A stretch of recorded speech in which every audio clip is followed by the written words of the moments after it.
Namo tassa bhagavato arahato samma sambuddhassa. Namo tassa bhagavato arahato samma sambuddhassa. Namo tassa bhagavato arahato samma sambuddhassa.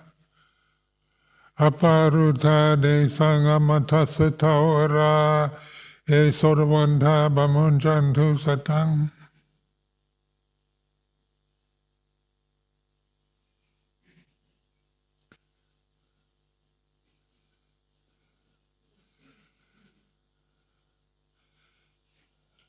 This is the festival day of Theravadan Buddhist day of Maga Puja,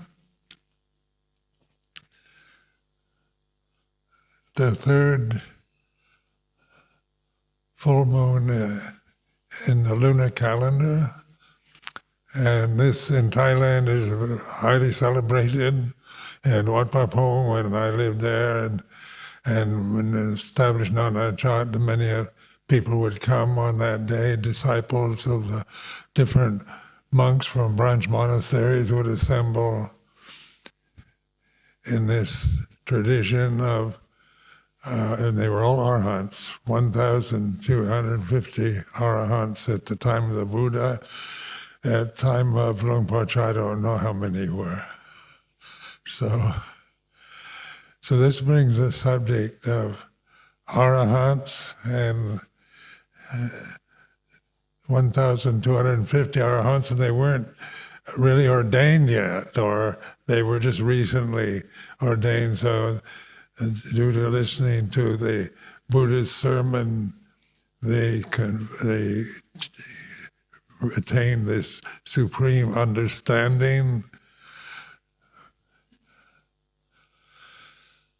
of reality. So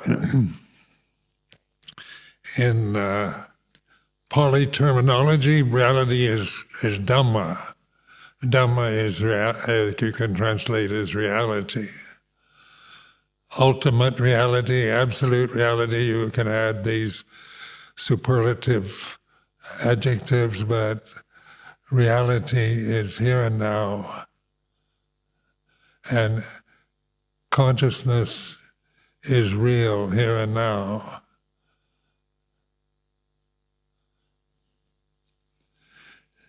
So when we take refuge in the Dhamma, we're taking refuge in reality here and now. So it's a very, it's a ceremony that we have in this tradition, but it's much more, when you practice meditation according to the Dhamma teachings of the Buddha, then that you realize this for yourself.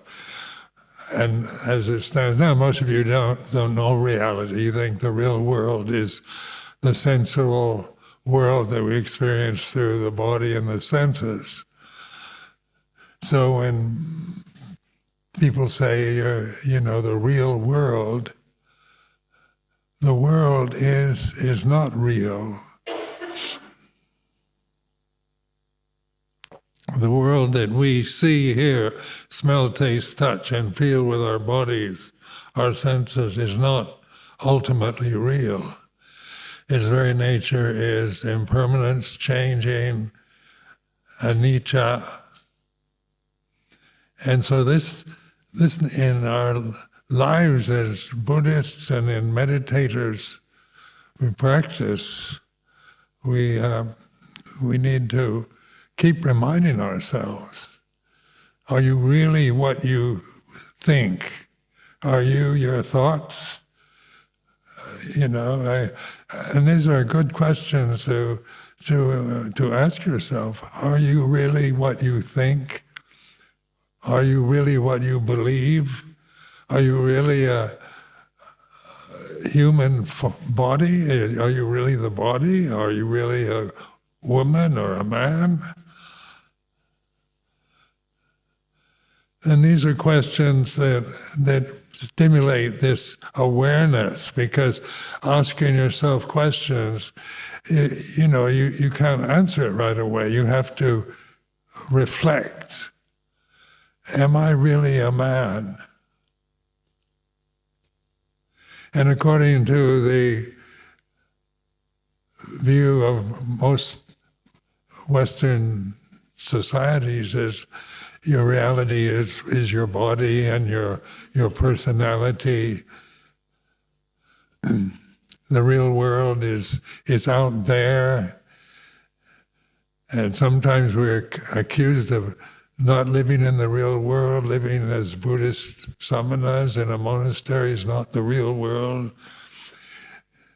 because to most people the real world is what they see and experience through their senses, and what they believe and have been told is the real world.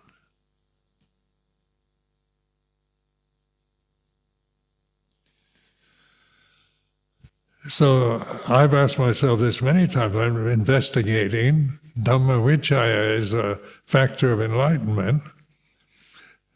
To really investigate. Do you take for granted that you are the physical body that you're experiencing at this very moment? And who witnesses? How do you know you have a body? Because of conscious. Conscious is a conscious form. When it's born, it becomes separated from the mother, who is conscious,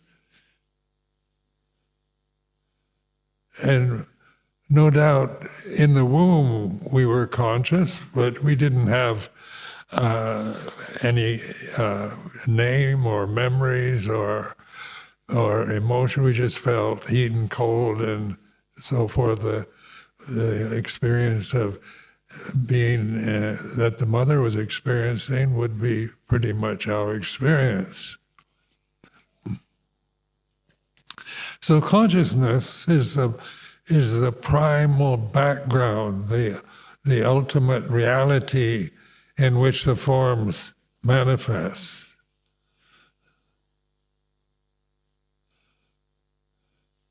So this is what wise human beings conclude when they investigate life.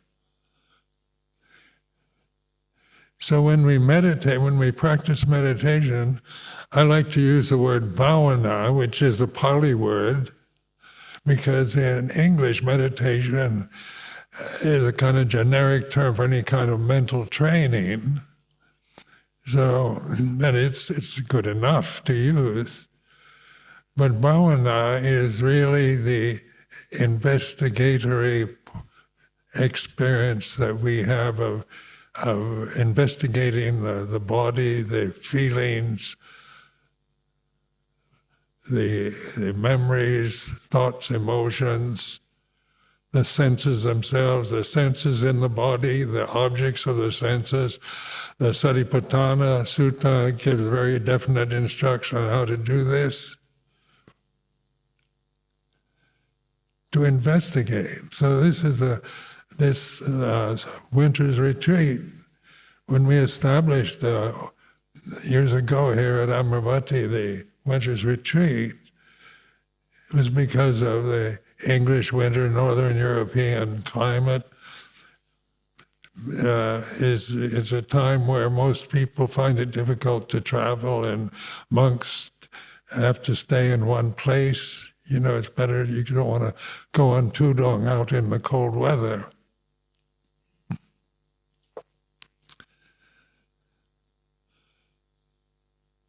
So the 3 months, first we had it just 1 month in January, then extended it to February and then March.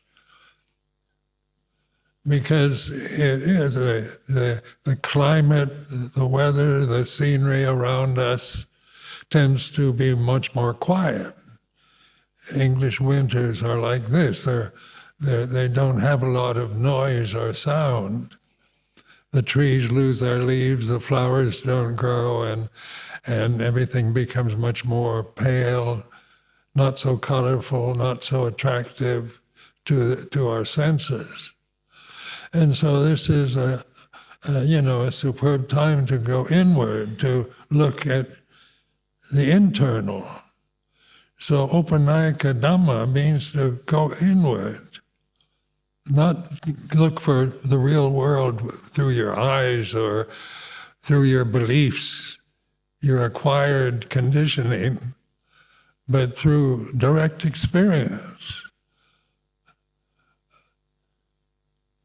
So then, it's really important to realize Dhamma has no language. We think of Pali as a Dhamma language or Sanskrit, but these are created languages by human beings. They arise and cease. So even the wise teachings of the Buddha are impermanent. But they are not meant to be permanent. The Buddha wasn't advising us to grasp the teachings, the words, and the scriptures, but to use them for investigation. Sati, Dhamma Vicaya, the first two factors of enlightenment. It's right there at the very, very beginning. So for me, meditation over these years has been or bhavana has been this investigating inwardly as I experienced life living in Wat Pah Pong for many years, and then in other branch monasteries, and then here in the UK. Because the place doesn't really make that much difference. Once you have the right direction, if you're looking for the perfect monastery, and this is many of us have tried to find perfect situations when we get tired or we don't like or we see things we don't like about the present place we're in. Then the tendency of the personality is to think of a better place to go. But in terms of investigation, this tendency to seek a monastery where everything is what you want, I guarantee you'll never find it. Because monasteries are impermanent. They're imperfect. That's their very nature. The changing world of the senses, its very nature is unsatisfactory, impermanent.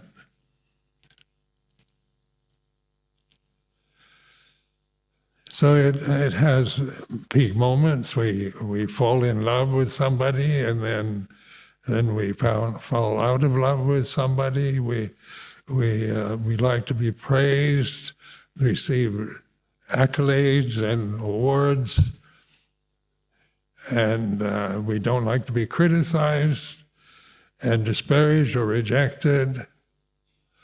But whatever's happening to you, whether you're rejected or praised, this is still bhavana.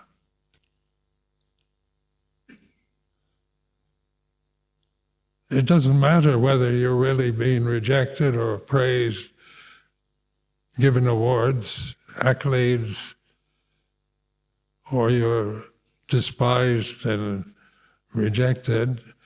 These are conditions, impermanent conditions, that we can be aware of. They arise and cease. So forbearance, patient endurance, is something is a necessary sine qua non condition for bhavana, for meditation.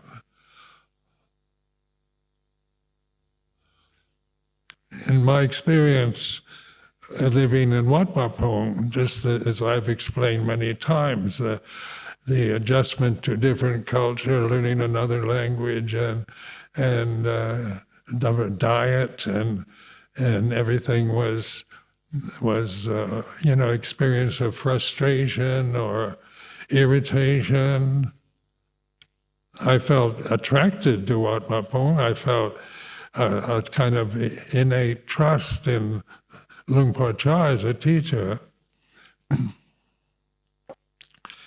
But in terms of personality, this was a totally bewildering experience, living in a Thai forest monastery. in a remote part of Thailand and learning another language. And then it was very confusing because the dialect in northeast Thailand is very different from the dialect in Bangkok. Thai is a tonal language, so, in English the tones don't matter. We use emphasis, like if we want to emphasize a word, but the tone, where English words don't have definite tonal qualities. And so you have to open to a different language style rather than Western Latin languages or Germanic languages. So this can be very frustrating and kind of feelings of despair and doubt and wanting to leave or go back home where everything is familiar. These were not absent from my mental states during those years. But Luang Por Chah's emphasis on bhavana, on Dhamma Vicaya, was constant. He was constantly giving desanas about it, and how to witness and investigate what you're feeling. And the thing I really loved about living with him was he wasn't telling me what I should be feeling. He wasn't telling me how to behave or putting me in a difficult situation in which I have to just imitate another monk, another Thai monk, or Luang Por Chah himself. He was advising me to witness what I'm actually experiencing in the present moment.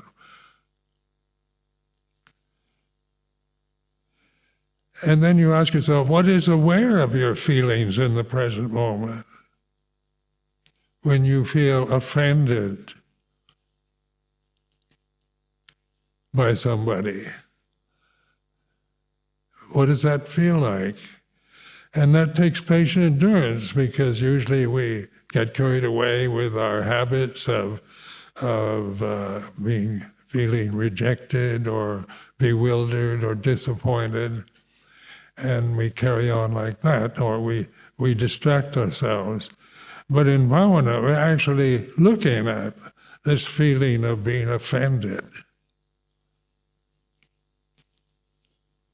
And that takes patient endurance. And if you really just willing to accept, endure, embrace the feelings of the moment, then you realize their cessation, because they are very impermanent.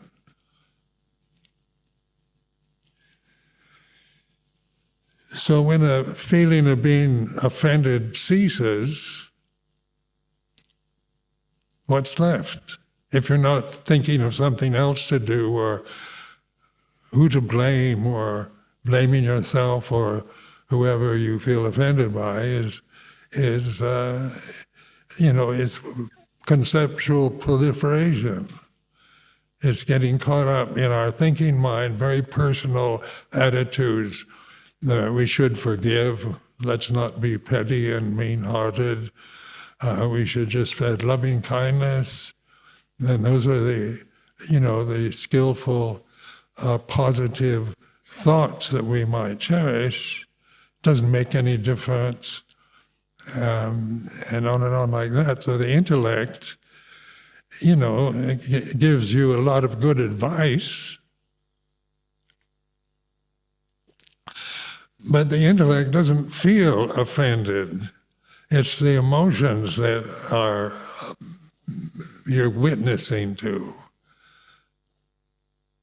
the feeling of the present moment. And the intellect saying, just grin and bear it, stiff upper lip, get over it, don't make a scene, and on like that. So that's the intellect, which has no feeling at all.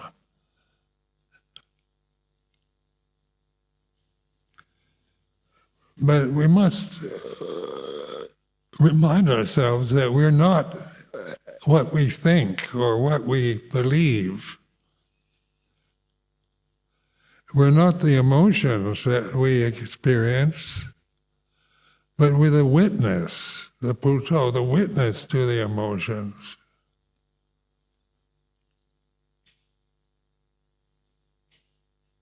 So what is a witness that doesn't have a language? It's not a critical witness, it's not a judge. Judges have very definite standards of right and wrong, good and bad. So on the intellectual level, it's very good at making value judgments about ourselves or others, right or wrong, good or bad. But Dhamma has no language again. It's the reality of consciousness that we're experiencing all the time, that we learn to take our refuge in. It's our true home, our real home, where we abide out of seeing the futility of trying to find happiness in the world.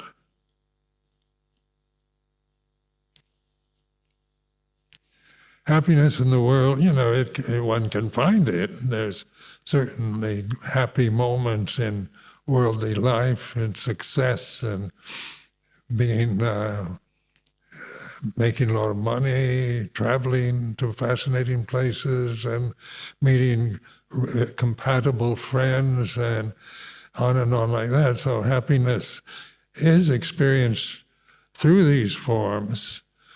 But it's not the nature of the forms themselves. The happiness in that way, a sensual happiness, is impermanent. You can't sustain it. Trying to be happy all the time is impossible in terms of just willful, worldly happiness.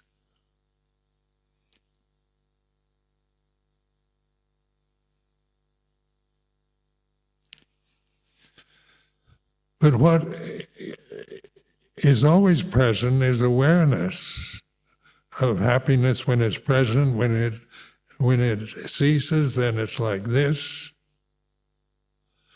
And in the cessation of conditions, the third noble truth, the Nirodha insight, is realized.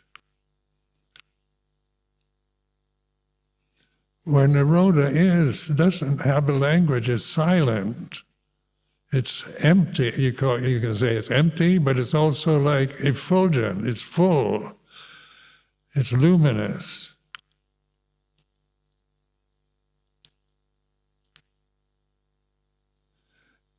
And so Dhamma is our true refuge.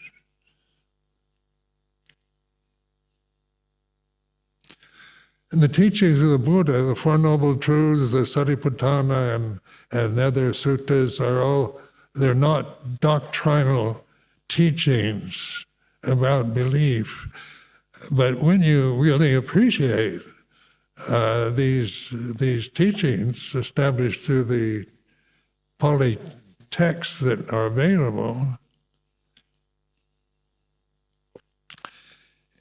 they're directional signs. They're pointing to Dhamma here and now, every single one of them.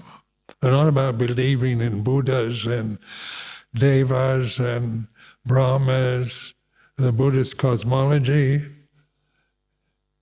You're not asked to believe in that. You're not asked to believe that when the Lord Buddha was born, he wasn't born as a Buddha, he was a prince. And he walked on 7 lotus leaves right out of his mother's womb. And so, I found that totally impossible to believe. But as legend, it's quite nice. It has a legendary quality and a kind of sense of sanctity and innocence.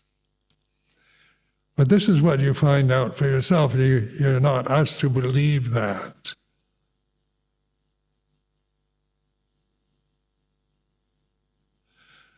1,250 arahants assembled. You're not, this is just tradition. So the word arahant, what is that? It's a word, another word in the Pali word that we use in English. But can you as a person become an arahant? Do personalities, can they ever become arahants, completely pure and deathless? When you look at your personality, it changes all the time. When you get up in the morning, you're in one mood, and it changes out through the day and night. And personality, whether people praise you or reject you, your personality will change accordingly. Can that desultory personality really attain arahantship? Can you attain a personality that's perfect? These are questions to ask yourself. Can any of us, and did Ajahn Chah attain a perfect personality? Was he a perfect personality of separate person? And then we say, was he an arahant? Well, I've seen, he got very sick at the end. He liked to chew betel nut. And in Western minds, when we're exposed to betel nut chewers, we find it quite disgusting. So one time, I remember at Wat Pah Pong, a group of hippies, American hippies, came to visit. And so I had to receive them, and they said, Ajahn Chah wasn't an arahant because arahants wouldn't chew betel nut. And so this is, what kind of opinion is that formed by hippies who've been going around looking at different experiences of life, attaining arahantship through trying to be a perfect person, separate person.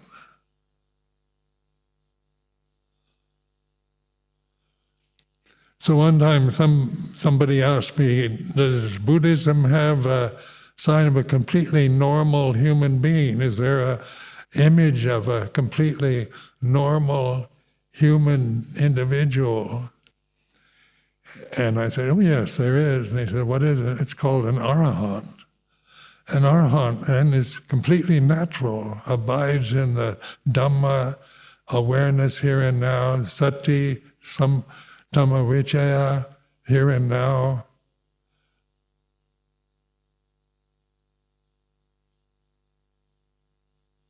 And that's perfect. There's no flaw in that. But can one claim it on a personal level? And we can, but monks do go around saying they're arahants. But then, that doesn't make sense to me to say you're an arahant or you're not an arahant, because these are words. What is an arahant in ultimate reality? Is it your true nature?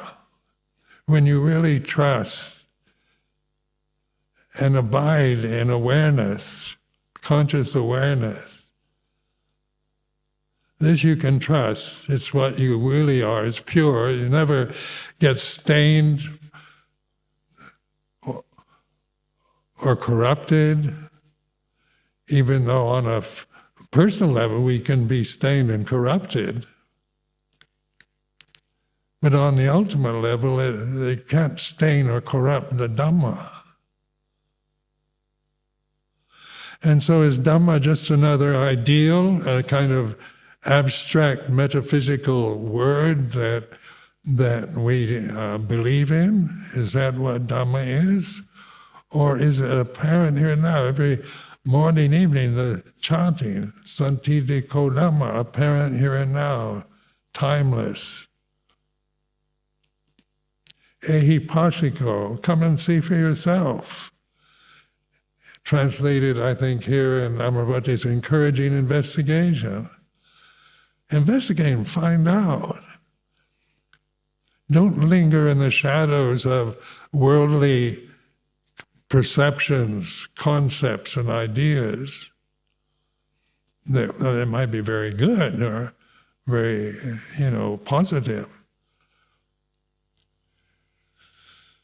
But even the positive conditions are impermanent. So that's why idealists who, when you're brought up to live with ideals as your goal in life, you oftentimes end up as a cynic, because you find out as you grow older that life is not ideal.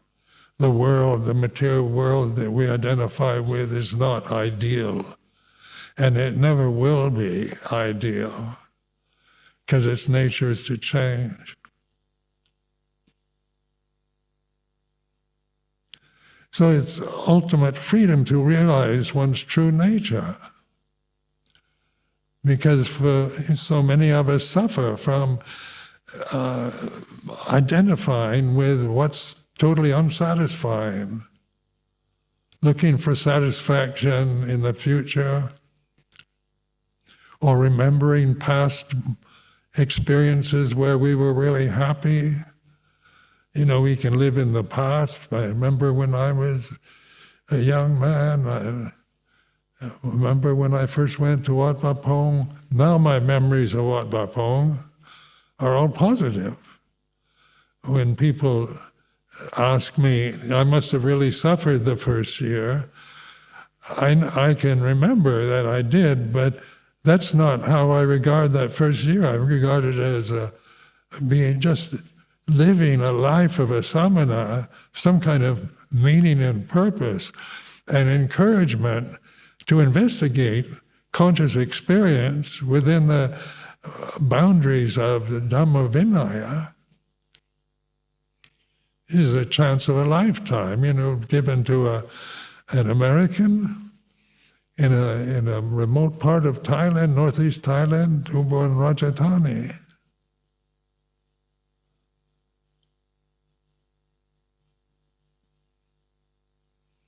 So for me,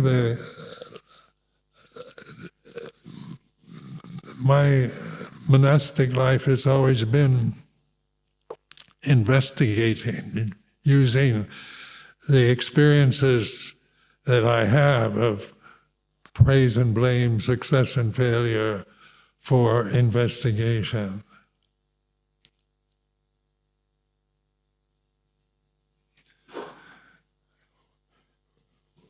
I found out, that my personality is one that needs to be reinforced with affirmations, with appreciation, with smiles. And I feel very good as a person when people smile and praise me. And I've been given high-ranking titles in Thailand. I like that. Personally, it's very nice to feel honored and given high titles. Very long. I have a very, very long name now, and it's personally. But then where I found my weakness is in being criticized or rejected. The tremendous fear of being rejected haunted my life even, from childhood onward. So fear of rejection, fear of being wrong, fear of not fitting in, fear of having no friends, of being jeered at, made fun of, fear of what others think, what the neighbors will say. And so and that was all conditioning. The personality is based on, it's based on fear. What do you think of me? What do the neighbors say? So this at this very moment, as I arrived back at the temple, I forgot my Sanghati. I'm afraid of Ajahn will criticize me. I know I wasn't really afraid. So, but it's natural, to as a monk, we look at each other and see, are we keeping the Vinaya, and we're so afraid of doing something wrong and being criticized or being looked down on.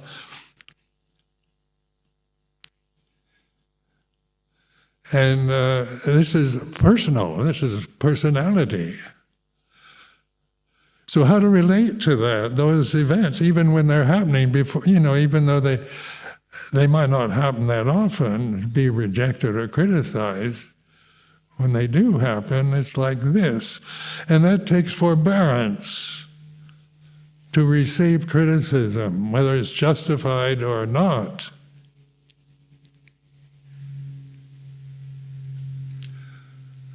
On the intellectual level, I should accept criticism equal to praise. I should listen to what people are saying and listen to their what they see, what they're criticizing, whether it's true or false. That's the rational, conditioned mind. It's very right, very righteous, good advice. But the reality of being criticized or despised is like this. When it happens, whether it's justified criticism or total nonsense, or kind of an ultra-crepidarian overtake, which means too much, a lot of nonsense or exaggeration. But you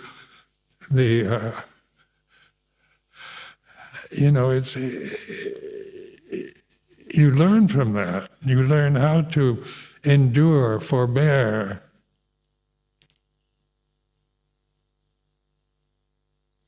Until it ceases. So don't back away from your feelings and trying to justify them or resist them, but use them. The emotional experiences of living here at Amaravati are like this. And you can learn from them. Working in the kitchen, in the retreat center, and in the Sangha life, and both for the Samana community and the lay community.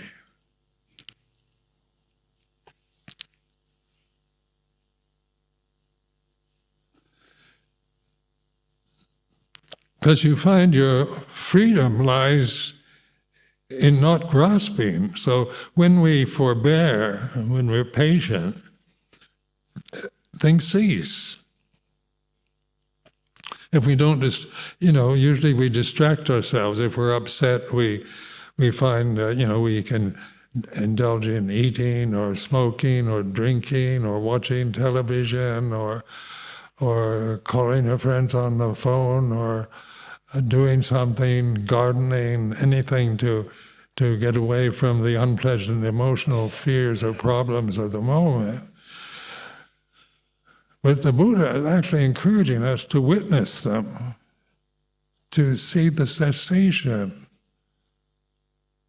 of phenomena as it arises and ceases.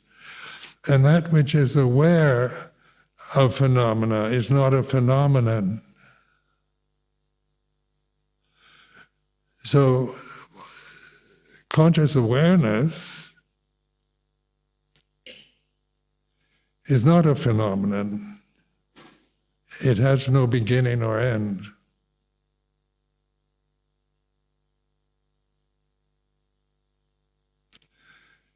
And that's what, as a parent here and now, whatever you're feeling at this moment, whatever you're thinking, consciousness is here and now. Your feelings of the moment are arising according to conditions, and they are what they are.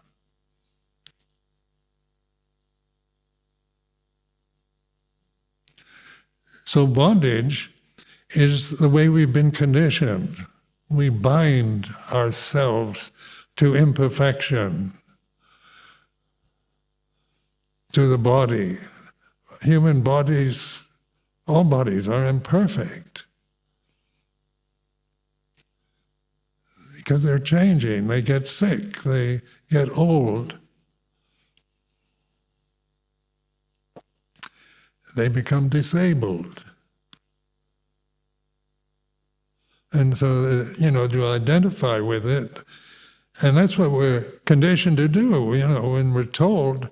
My parents never told me to contemplate reality, but to be a good boy and obey mom and dad and don't shame the family and on like that. So, right from early age, it was impressed on through consciousness of how to behave, to get the praise and the stability of a family that didn't want to be criticized in any way. Didn't ask me to criticize them, but to obey them and be a good boy. So of course I tried to obey and be a good boy, and when I was young and innocent, and it was, my parents were quite benevolent in their character, very good mother and father. But as I grew up, I began to realize that just being a good boy, something was missing, just trying to fit in to society, to not upset the family, to obey the rules, to get the praise and the kind of safe feelings you have when everybody says you're a good citizen, or you're a good boy or a good girl, and on like that. You kind of depend on that for feeling okay about life. But we all come to a point where we realize there's something missing in our lives. That no matter how good we might be, or try to be, and fit in, it still doesn't, there's something not quite right about it. Because we're caught in binding ourselves to all these rules and regulations without wisdom, without understanding.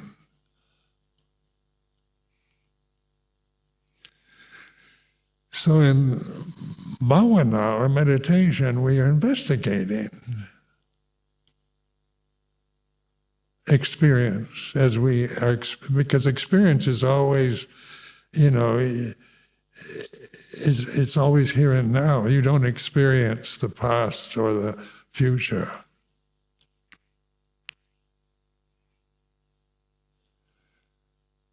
The past is about experience that you have, you remember. And that's not an experience, that's just a memory of an experience. The future is an imagination, is what you're planning and what you're hoping to get or dreading. But awareness is always here and now, pure, conscious awareness, that we begin to, as you trust it,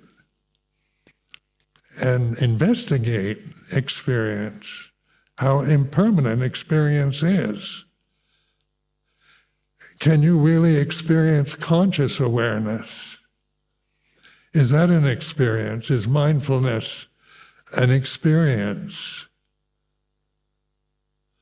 Mindfulness of an object is an experience, like looking at this clock is an experience. But but it arises and ceases. So experience is another word that it relates to the past, remembering past experience, or hopeful ones in the future, or dreading old age, having the problems of an old aging body.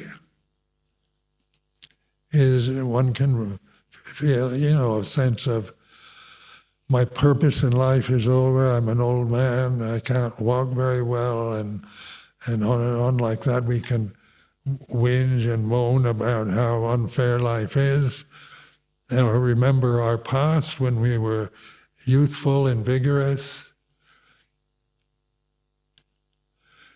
And you get very grumpy when you get old,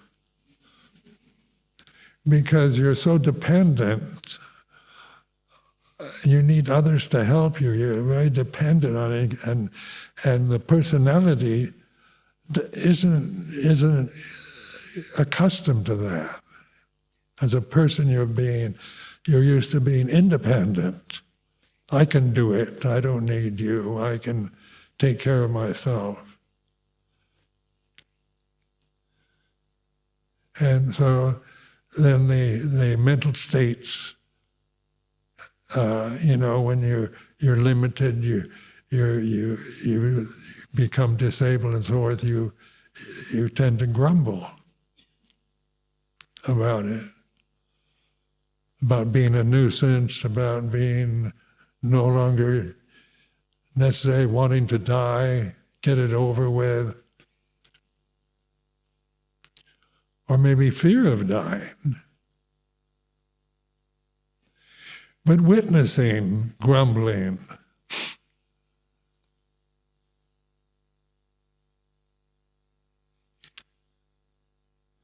so just witnessing it in my own experience of growing old, it's my refuge, is witnessing, is awareness.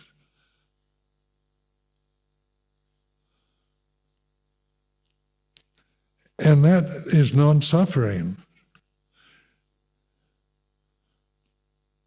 Because witnessing, Putto, Dhammo, Sangho, is not meant to be a personal identity, but a pointing to your true identity, which is Dhamma, nature itself, ultimate reality, the natural world of arising and ceasing of conditioned phenomena.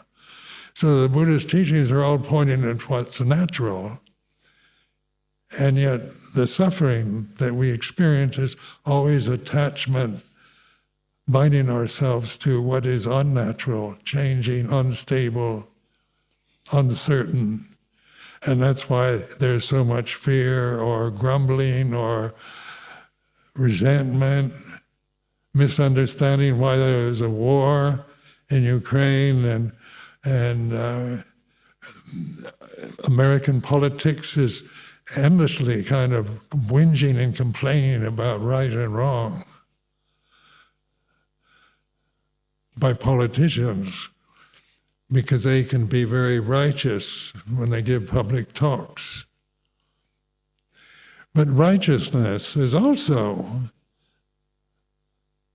a mental state that arises and ceases. So it's all grist for the mill. It's all part of the bhavana, not asking you not to grumble or to complain or to really appreciate everything you're experiencing here at Amaravati, but whatever you're experiencing, it's grist for the mill. It's bhavana, to see it from the Putto position. Witnessing it is the way it is. And you notice about emotions and feelings, you don't choose them. They arise according to conditions. You don't choose to be offended or angry or jealous. But when the conditions for such emotions arise, and this is what you feel. But awareness is not frightened or jealous or angry.